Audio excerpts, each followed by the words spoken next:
your master inspirator with the daily motivational. Today we must remember we don't work for recognition, but to work worthy of recognition.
Communinet Theatre presents an Arakin Playhouse production of 5 Days at Carthage.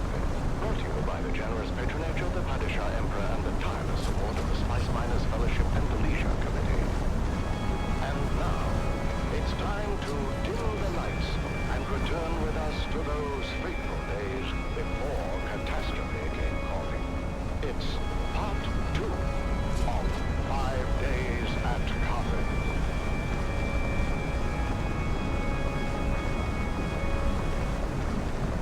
The Imperial Scenarist Guild has been provided unfettered access to the sealed records and testimonies of those who survived the Carthage incident. The following dramatization represents the official truth, as judged and signed by the Imperial Chamber Court and Audit Council.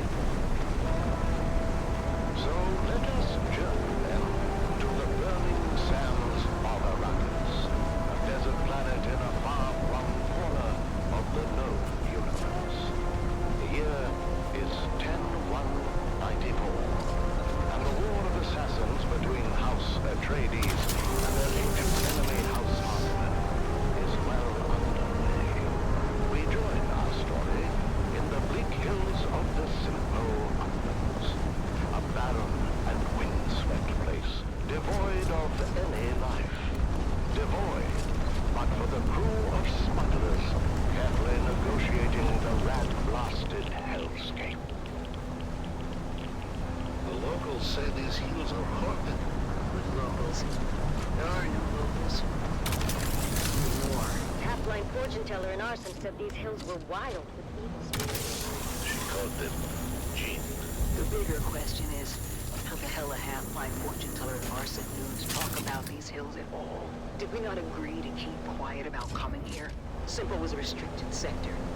Sarkar kill on sight if they find you. I didn't say we were coming. I asked if it was haunted. Jingo and Max were saying it was, and I don't want any part of any ghosts or jinns or whatever. So, what'd your half-blind fortune teller say? He told us an old Graben tale about the Jinn. Angry spirits, born when someone dies suddenly and violently, without knowing the how or why of it.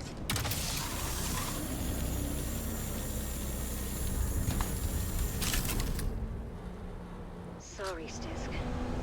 Val said you had people in Simcoe. Contact. Get ready. We're at the next bend on my mark. Go!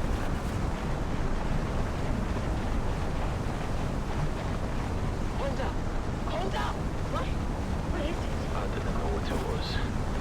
But I got some of my boots.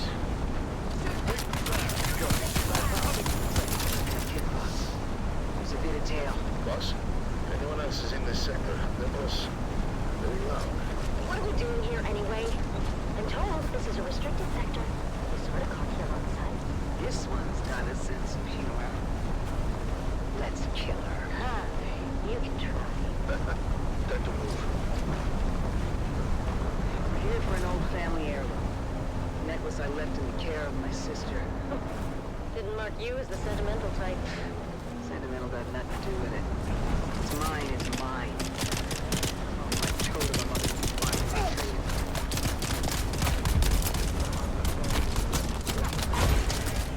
It is. That's what we're here to find out.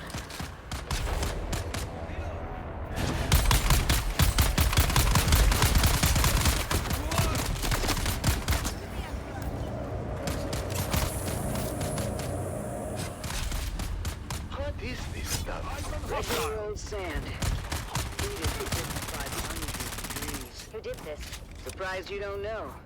Your Honorable Duke was in the thick of it. It was before she arrived on Arrakis. Another story Tiger side wishes to tell. After Shaddam took Arrakis from us. He means the village elders were bought and paid for. Anyway, it seems the town water system had a crack in it, or a deficiency of some kind. But no matter how many times the village petitioned us for help, they were met with typical Harkonnen indifference. Granted, we had a war of assassins to wage, and there were other priorities. But that didn't sit so well with the younger folk in the town. Seems that dying of thirst makes you cranky. Go figure. So let me guess. They went behind your backs to the Atreides. Yeah, you got a smart one here, pal. Don't screw it up. Of course. Clever bastard Dufir Howard immediately saw both the strategic and propagandic value in turning a Harkonnen stronghold. Plito does his best man with the job. You know, I don't think propaganda is a word. Did us? Did the Harks do? Harkonnen loyalists within the town began a campaign of sabotage to discredit the Atreides and undermine the sister project. Typical Harkonnen treachery. A superficial investigation uncovered the treachery. But the Atreides engineers couldn't prove their innocence and were ultimately arrested. I'm sure that didn't sit well with the Duke. The Atreides acted quickly and decisively, deploying a full garrison to free their engineers and install the younger upstart villagers as the new town leadership. I'm sure that fat slig of a Baron loved to hear that. He did not. But he was spread too thin to do much about it. Even when the new town leadership formalized their fealty to House Atreides. Good for them. Sorry, though. Your old crew were a band of snakes. You must never be sorry for observing the truth. But at the same time, snakes are at their most dangerous when cornered. What happened? The Baron grew tired of losing ground to the Atreides, and dispatched the biggest snake of all to fix his nephew's problems. Peter de Vries, the Lord High Snake himself. Upon returning to Arrakis, Peter de Vries's first order of business was to organize the destruction of Simpo, as a warning and message to those who contemplated disloyalty. A massive host of Harkonnen house troops arrived in the dead of night to encompass the town. Outnumbered and surrounded, it was all the Atreides could do to fall back and await reinforcements. The Harkonnen went on to execute all 27 of the young villagers who collaborated with the Atreides. My sister Sigrid among them. I did not know that. Of course you didn't, kid, but I don't hold that against you. I hold it against every other living and breathing Harkonnen and anyone who serves them. That still doesn't explain the melted sand. When the sun rose the next morning, the Atreides emerged from their bunker to find the Harkonnens were gone. Their relief was short-lived, though, when fire began to rain from the sky. The Baron kept a stockpile of ancient siege artillery from the old Empire. And did this? The Atreides force and most of the town were incinerated in their beds. Just in time for a massive Coriolis storm to come along and blow away anything left behind. Sorry to interrupt your Greek tragedy, but I think we're being followed. We are. For the last 2 clicks or so. Keep going, we're almost there. Almost where? The rubble pile that used to be my home. This way. Here it is. Not much to look at topside. Topside? Cover me. A trapdoor. Guess I was born a smuggler. Pull it shut behind you. Damn. It's all scorched and melted. I was worried about that. The heat from the bombardment must have cooked this place like an oven. So we came all this way for nothing. Not for nothing.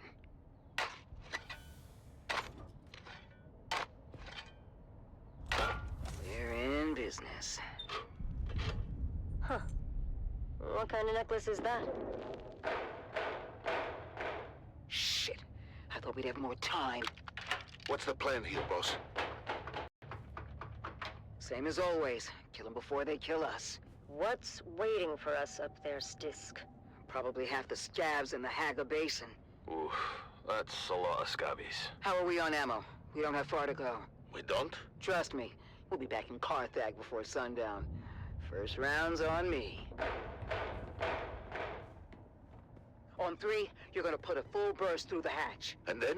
We run like hell. That's not a plan. 3, 2, shoot! Go, go, go! Multiple contacts! All around us! Weapons hot! With me! Reloading! Reloading! Head for that ruined house! By the way, boss, Carthag's been dry for months. East Raben has ordered a total prohibition on alcohol. I know! He's a real bastard! Then what are we drinking when we get there? Oh, ye of little faith! On On three, we grenade and move. 3, 2, grenades out! Yeah!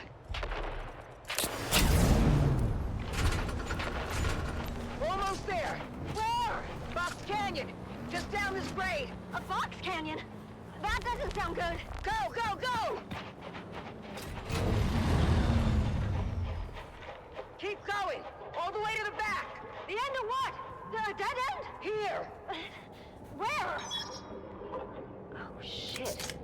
The canyon wall is fading. It's... A Solito hologram. That's a big door. Locked. Lucky we have the key. Haha. Your sentimental family heirloom. It is now. Inside, quick. Closing door. What now? There's got to be hundreds of them out there. Trying to get in here. We ride home in style. Val, get the lights. Nice.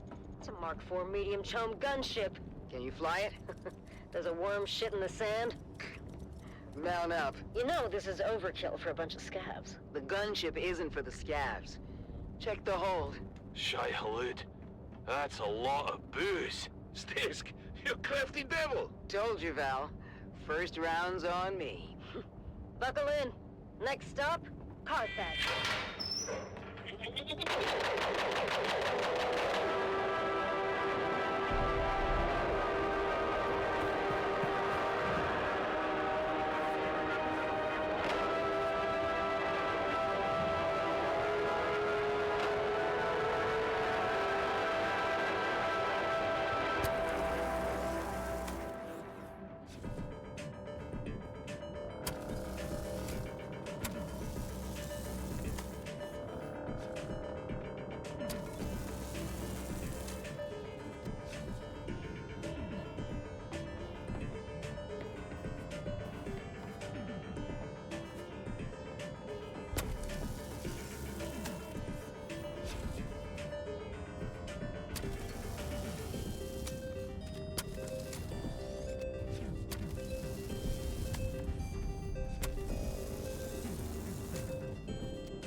This is Dune man Keith Villari, reminding you to ground yourself and your equipment when a sandstorm is reported. My crew kept working through the first and second warnings until static electricity shorted out our transmitter. As a result, we missed the warning, telling us the storm was bearing down on our position. Aye. Many widows were made that day. Be profitable. Be safe.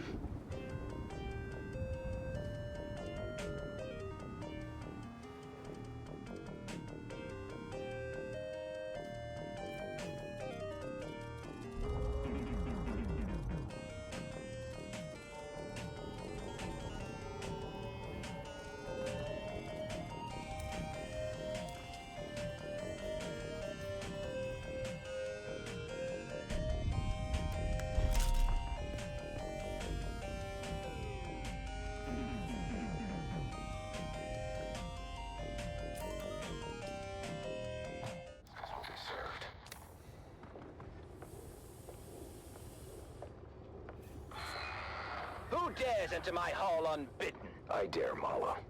You claim authority that is not your own. For that, I claim your life. Oh, you? What is your name, stranger? I would know what to mark upon your grave. I am the swordsman.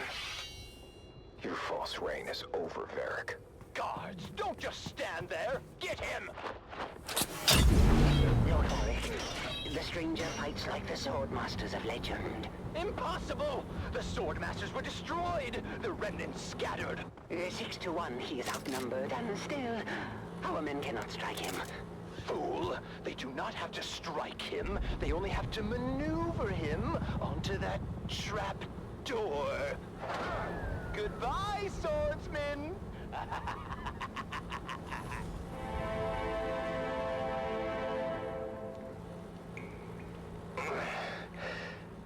Save your breath, stranger. You took a brutal beating on the way down. Most do not survive the fall, as the bones in this dungeon attest. Dungeon. Below Lord Varric's audience chamber, I am Rodrigo. He is no lord. Not in any legitimate sense. I'm not sure that's a distinction many here would appreciate. What else is a lord if not a title claimed by force? A lordship is an investiture governed by the Heritage Council in Section 437 through 441 of the Great Convention. It's a covenant, as old as the Imperium itself. But tell me then, stranger, the ones who established your covenant, how is it they claim their power, if not by force? How is it they are legitimate, and the pig Varric is not? You tire me, old man. Well, at least we agree that Varric is a pig. Rest now, stranger. You need your strength for what is ahead. Can you walk? Can you walk, stranger? Our last true governor had the unshakable fear that the people would rise against him and throw him down here. I helped to build this secret exit to ease his paranoia. Did it? Yes. Until House Waco fell. Then the people turned on him and threw him down here. But he escaped through a secret exit. No. He landed badly and died soon after. But we will escape from his secret exit. This is my daughter, Gina. She will lead us to safety. What about Varric? As far as Varric is concerned, you're already dead or dying. No one has ever come back from this place.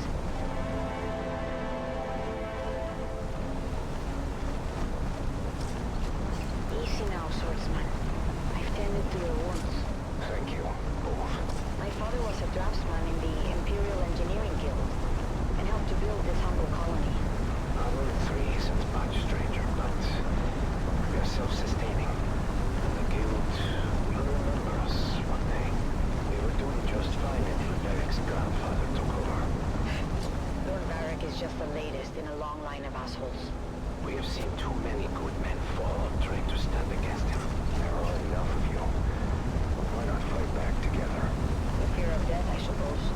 The land here is harsh. The work grueling. Without our men, our families would starve.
bondage.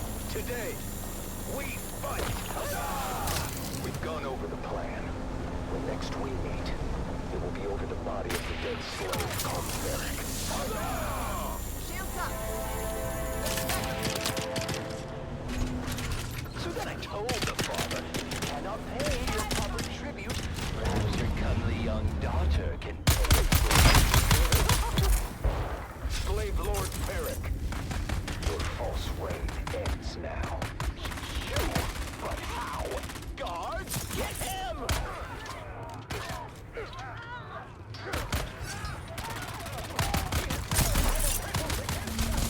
They fight like demons. The stranger must have trained them. Face me, Varric. I will take care of the stranger myself.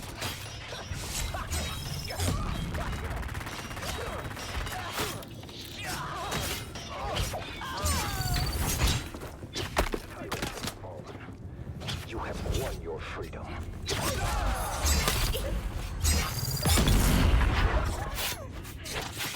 Your father fought bravely, Gina. His sacrifice was not in vain. Thank you, swordsman. You've saved us, but I've lost my father in the bargain. His spirit lives on in the freedom you now share. Freedom to serve your proper masters, the Spacing Guild, who will undoubtedly return soon to claim you all. But what do we do until then?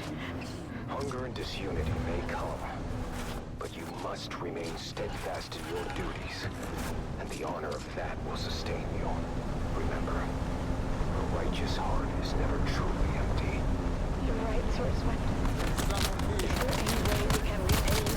Saying things right is payment enough.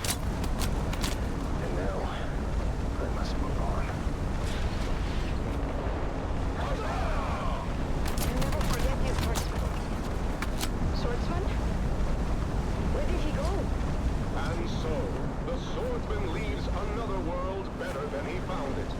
Join us next time for another chapter in the saga of the Swordsman.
The warriors farewell.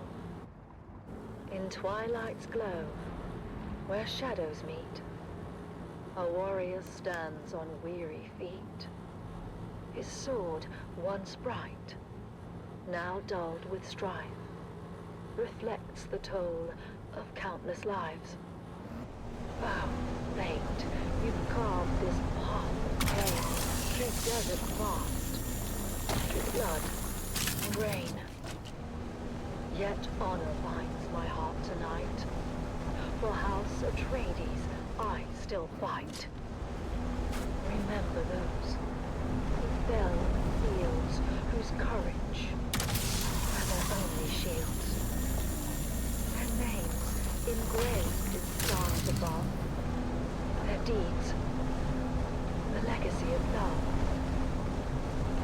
In silence now, I take my leave. For battles end, and souls must grieve. But know this truth, my comrades dear. In every heart, we still stand near. Oh, house of just and noble name, the stars with honor's flame. Though my journey's end is near, House Atreides, shed no tear. For in the halls where heroes rest, where valor shines, where hearts are blessed, we'll meet again in timeless peace, where all our pains and trials cease.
with you. It's Vox Atreides, the voice of the Duke.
And now, another revealing episode of Through Their Eyes.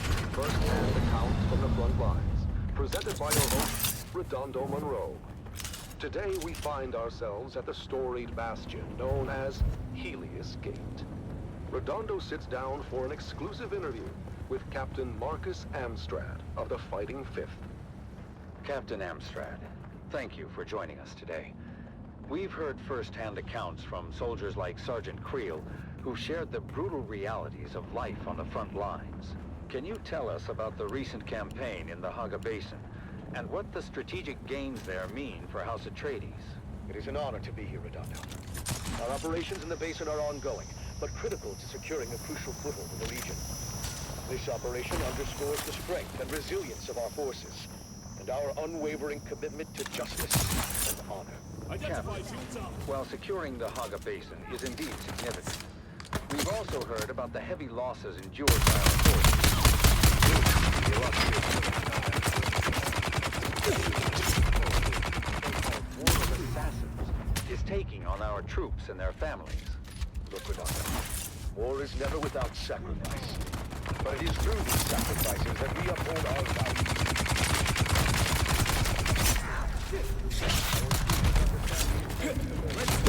Master! Honor and integrity. The morale of our troops remains strong. Their families can take pride in their courage and dedication. In previous episodes, we've heard how brutal some of these missions have been, and about the emotional toll on our soldiers.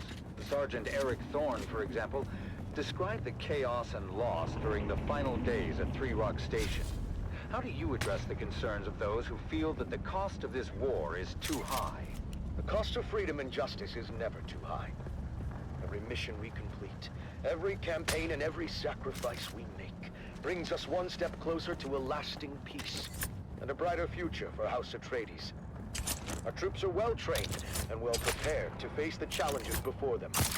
They do so with unwavering resolve. Captain, some have raised concerns about the ethical implications of our tactics and the impact on civilian populations. How do we ensure that we maintain our moral high ground in this conflict? House Atreides has always held itself to the high standards of the Great Convention. Our tactics are designed to minimize harm to civilians and uphold the principles of that treaty. Any deviations from the standards are swiftly addressed and corrected. Our commitment to honorable warfare is unwavering. There have been reports of war crimes committed by Harkonnen forces, as well as allegations of misconduct by our own troops. How do we respond to these allegations and ensure accountability? The Harkonnens are known for their brutality and disregard for both human life and any type of agreement between the houses. But we do not stoop to their level. Any allegations of misconduct by our troops are thoroughly investigated. Those found guilty are held accountable. However, it's important to remember that our forces are under immense pressure. Mistakes can happen. We must focus on the bigger picture and the ultimate goal of victory and justice. Captain, what message would you like to send to the families of our soldiers and the subjects of House Atreides who may be struggling with the hardships of this conflict? To the families and citizens of House Atreides, I say this. Stand proud. Your loved ones are fighting for a noble cause, and their sacrifices are not in vain. In time, we will emerge from this confrontation stronger and more united than ever. Trust in our leadership. Trust in our soldiers, and trust in the principles that have guided us for generations. Together, we will prevail. Thank you, Captain Amstrad, for sharing your perspective with us today. Your words remind us of the strength and resilience of House Atreides. That concludes our interview with Captain Marcus Amstrad. As we continue to navigate the complexities of this conflict, let us honor the bravery and sacrifices of our soldiers and strive to uphold the values that define House Atreides. Join us next time for another episode of Through Their Eyes. You have listened to another episode of Through Their Eyes, first-hand accounts from the front lines, presented by your host, Redondo Monroe.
sunrise as an opportunity to renew our bonds and strengthen our commitment to a brighter future. A future governed by hope and not fear. This is Tolliver Cam from the heart of Arakeen, guiding you through your day. View from a mountaintop. The song of the sea. Our faithful brother, that ever-present roar, companion to those dreamers of jagged peaks of long ago. Eyes towards the distant stars. Visions not of glory, but of light and hope across the darkest voids. Now, beneath an empty sky, our banners gloriously fly. Dreams fulfilled, lost. Light and hope consumed by darkness deeper than was known. And lost as well in desert, empty as can be.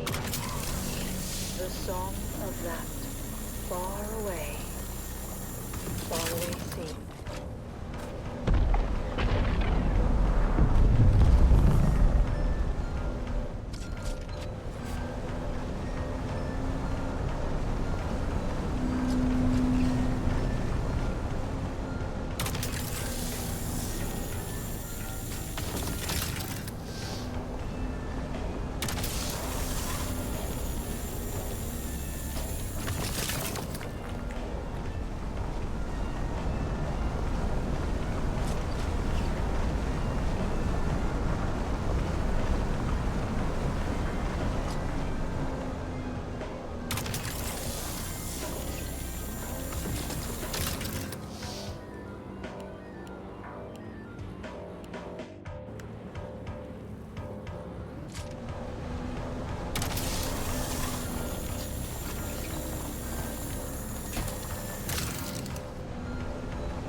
Is holding on, despite being horribly injured.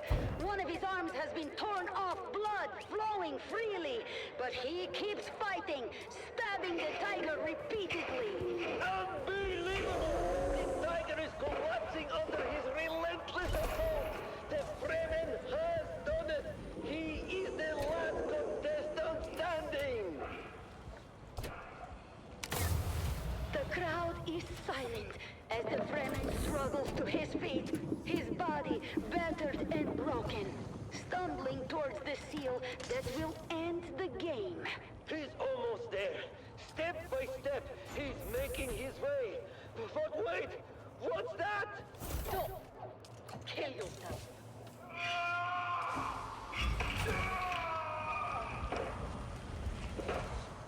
Sister Elara is still alive! She's using the voice to command him! He's done it! The Fremen has killed Sister Elara is rising to her feet, her face a mask of determination. She's walking proudly to the seal, pressing it with a triumphant smile. Sister Elara has won the Harkonnen Family Games.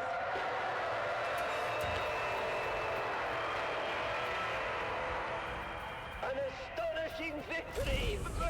Wait! Who let you in here?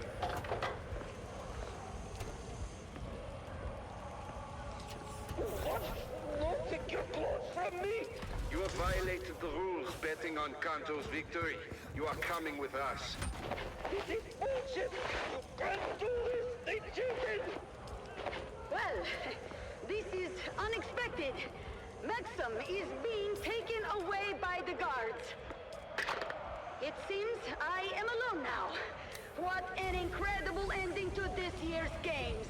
Sister Elara has emerged victorious, proving her resilience and skill. And as for next year's games, I believe we might already have one contestant lined up, Maxim Dubrov himself. Oh, Maxim.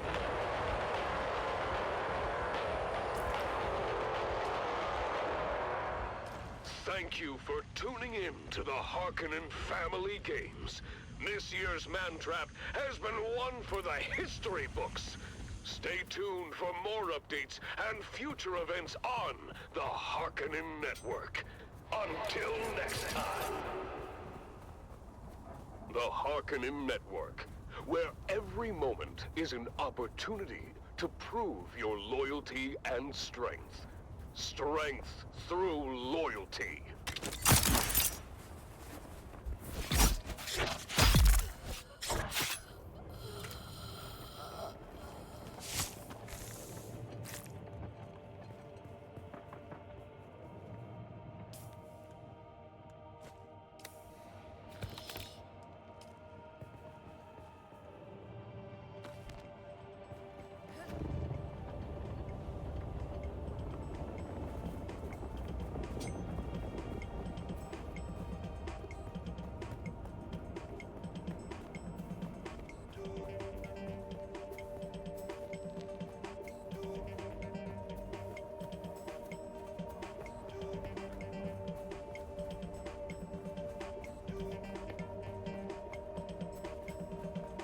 Interropa.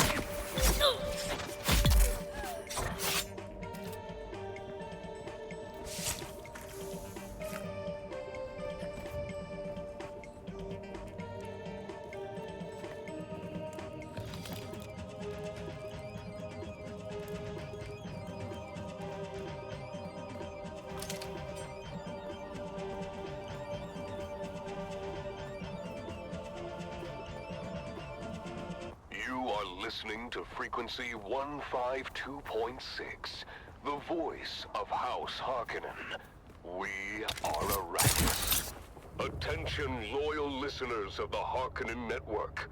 Due to unforeseen events, the program The Convert has been temporarily removed from our schedule.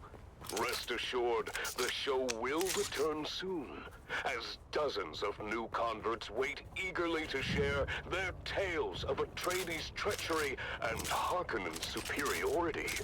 Stay tuned for their stories of truth and enlightenment. Thank you for your continued loyalty. Glory to House Harkonnen. We are Arrakis.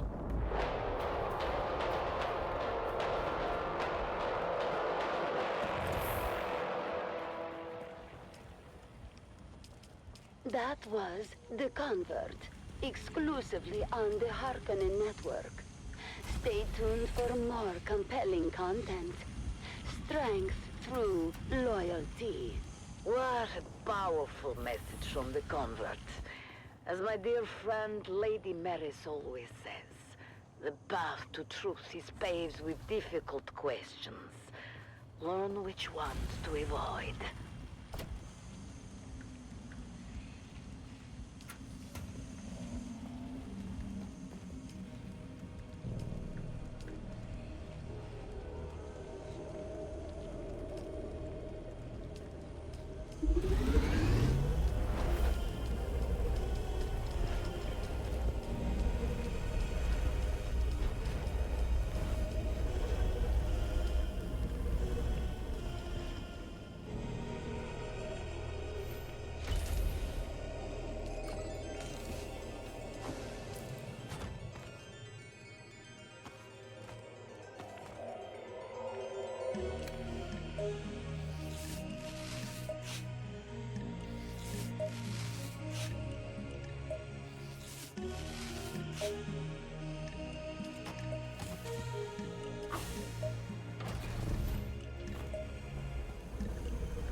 You're listening to the Harkonnen Network, where strength, loyalty, and dominance reign supreme.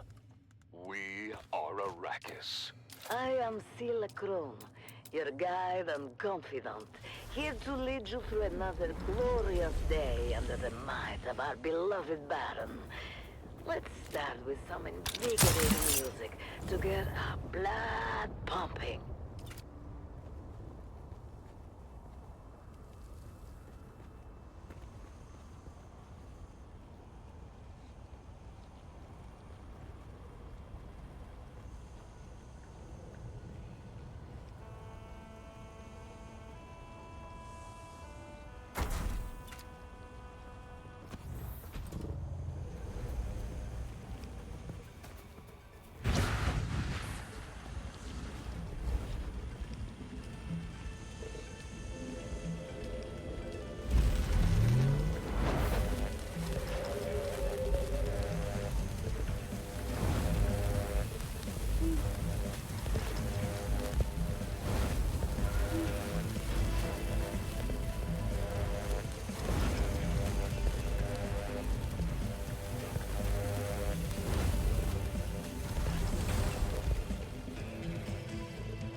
Now let's dive into our first program of the day. The converts, where truths are unveiled and the light of royalty shines through. Listen closely, for within these words lies the key to understanding the true nature of our enemies. You are listening to Frequency 152.6, the voice of House Harkonnen. We are Arrakis. Now witness as the dark and tangled truths of House Atreides are revealed by the Convert. Greetings, Truthseeker. I am the Convert, once a high-ranking advisor to the Atreides regime. I have since escaped and live under the protection of our good Baron. I cannot divulge my name out of fear for my dear ones, still trapped in House Atreides. I am not here to tell you what to think. I only offer you questions. The right questions. Questions that are keys you might use to unlock your own truth. Today's question: what does it take to forsake privilege? Did my position among the Atreides grant me prestige, power, and pleasures unending? Was my future utterly assured? Was the wine of Caladan the sweetest across the known universe? Yes, to all of these, yes. And so, dear listener, I invite you to consider this question. What would one have to witness to give all of that up? To trade those privileges for the never-ending paranoia of being hunted? Follow that question to its ultimate conclusion, dear listener, and you may just find your truth.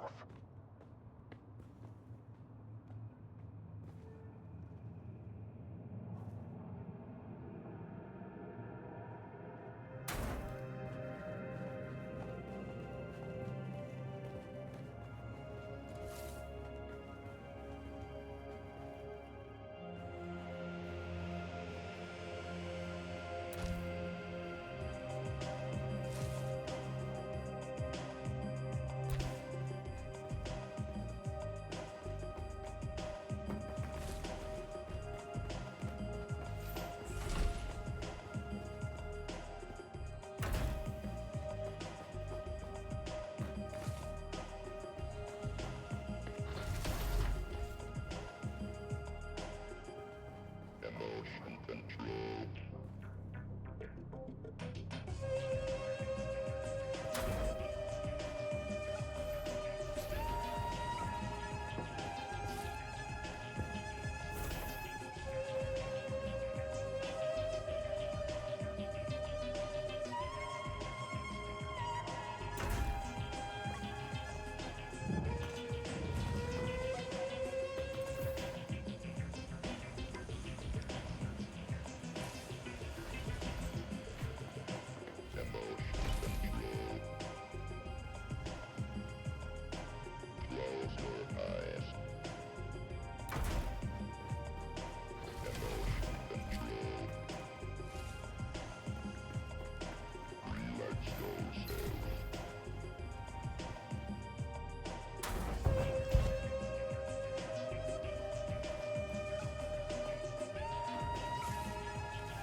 You're listening to the Harkonnen Network, where strength, loyalty, and dominance reign supreme. Strength through loyalty.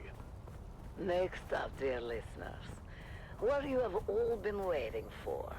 It's finally time for the annual Harkonnen Family Games. I know you're all as excited as I am. Let's go live to this year's first installment of the Man Trap. Action, suspense, and violent death. Right on the Grand Arena on Gaiety Prime.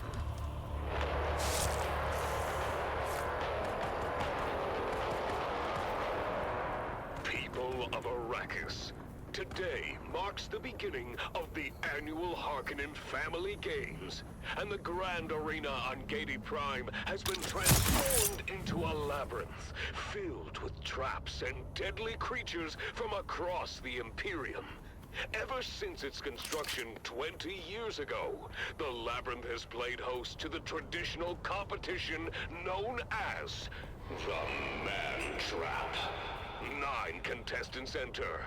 Only one may leave, to be granted freedom and glory. Now, without further ado, let us go live to the action and Maxim Dubrov and Vera Kotila.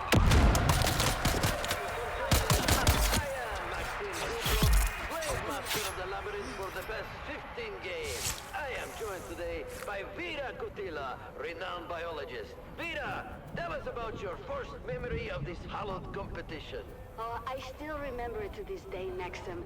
I was watching the event when one of the contestants was constricted and swallowed by a Jalboa from Grumman. I remember their screams as they were swallowed alive. Yes, I remember it well. Oh, it was so exciting. You could see them flailing inside the beast as they were slowly digested. I was 9. I think it was at that moment I decided to become a biologist. Entertaining and educational. Without spoiling too much, I can say we'll probably get to put your knowledge to good use during this year's competition, Vera. And speaking of the competition, Sector weather the alert. contestants A are large arriving in sandstorm the is staging approaching. area now. What do you know about the staging, Vera? I know that every contestant is given a number and then they enter in that order. Correct. And we keep 15 minutes of separation so that there is enough time between them to prevent a brawl right at the entrance. Ah, yes. I remember when that rule was introduced. There used to be quite the bloodbath early on. Indeed. It was crowd-pleasing fun. But we prefer to prolong the game. Hence the rule change.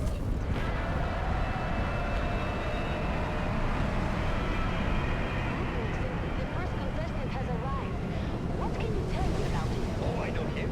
That's Amado del Cid, a pirate from Lankivel. Abilor's men captured him during a raid, and he's been preparing for this competition in our slave pens ever since. He cuts quite the dashing figure, doesn't he? And dual sabers. He knows how to use them too. He claims to have killed over 200 men with them. Oh, exciting. We'll have to keep our eye on him. What about this next one? Got away with it for years until he took one from a distant cousin of the Baron. You don't mess with noble property and stay free for long, my friend.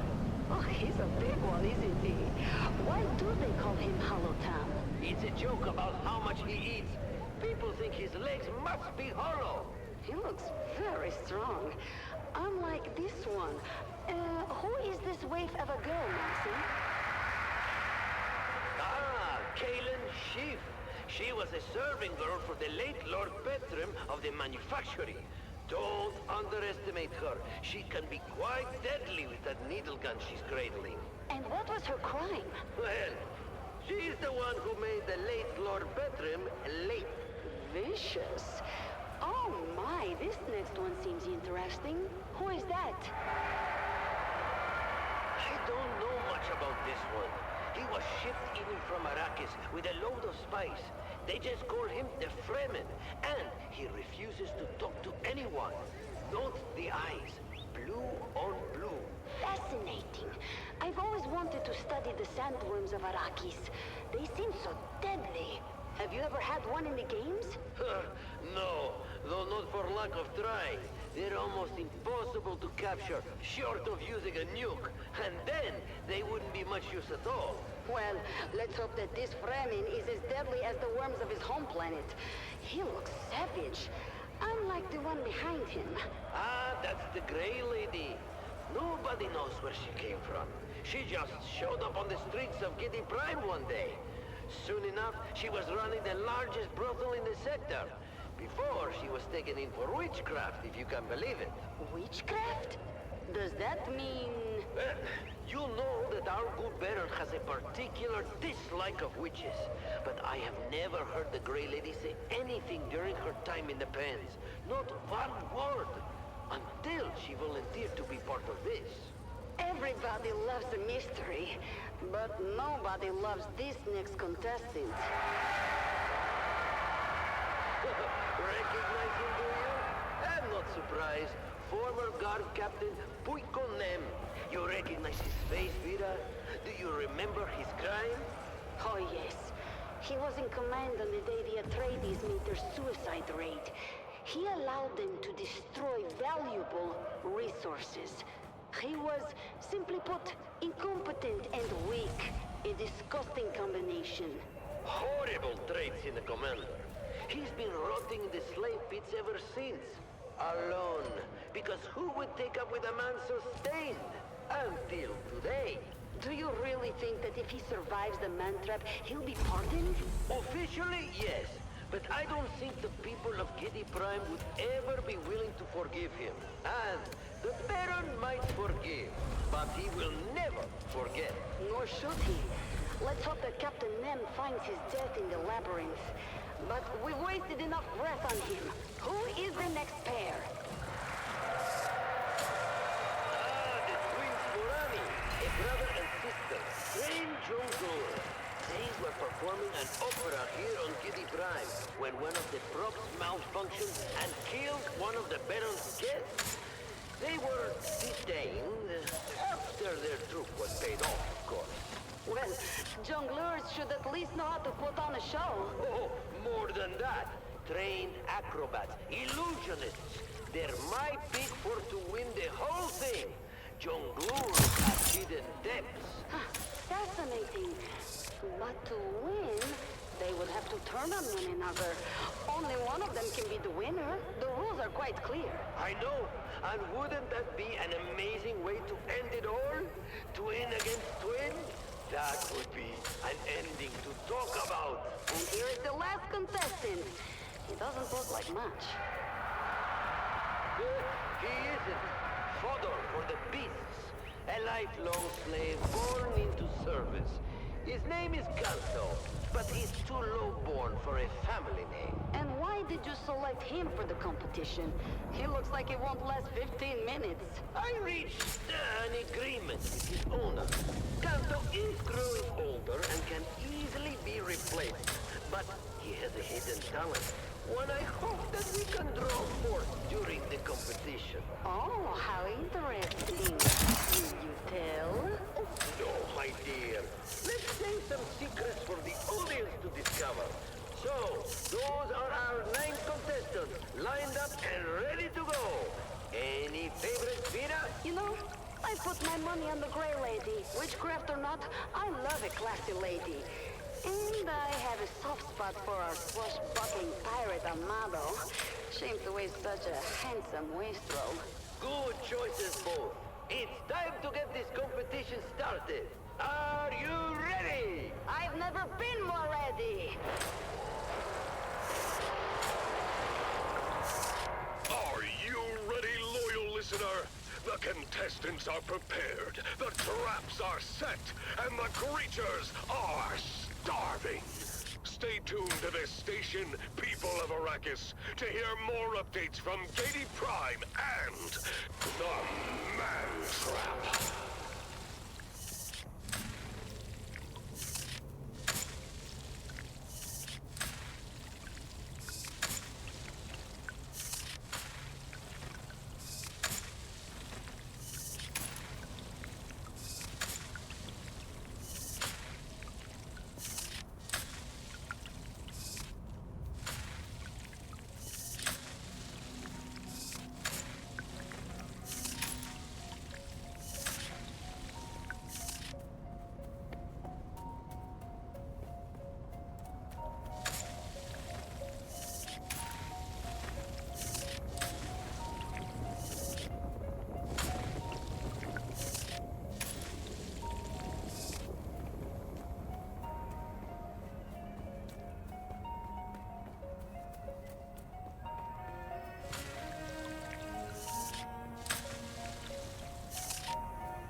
That was the mantra, brought to you by the Halil Trading Company, exclusively on the Harkonnen Network. Stay tuned for more exciting content. Harkonnen, we are Arrakis. You are listening to frequency 152.6, the voice of House Harkonnen. We are Arrakis. Now witness as the dark and tangled truths of House Atreides are revealed by the Convert. Greetings, Truth Seeker. I am the Convert. Once a high-ranking advisor to the Atreides regime, I have since escaped and live under the protection of our good Baron. I cannot divulge my name, out of fear for my dear ones still trapped in House Atreides. I am not here to tell you what to think. I only offer you questions. The right questions. Questions that are keys you might use to unlock your own truth. Today's question: how did we get here? Why here? Why now? Why this chaos? Why this war of assassins? Why all of our lives disrupted and endangered by this conflict? Dear listener, in asking why, do not forget the how. How, pray tell, did the Atreides malefactors suddenly usurp another's fiefdom? What manipulations and treachery must they have performed in the Landsraad to acquire Arrakis? And why step into such a contentious place?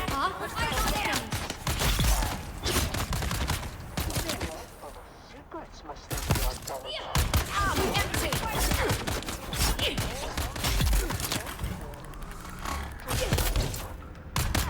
Reload! Let's get the bastard! And you may just find your truth. Shields up!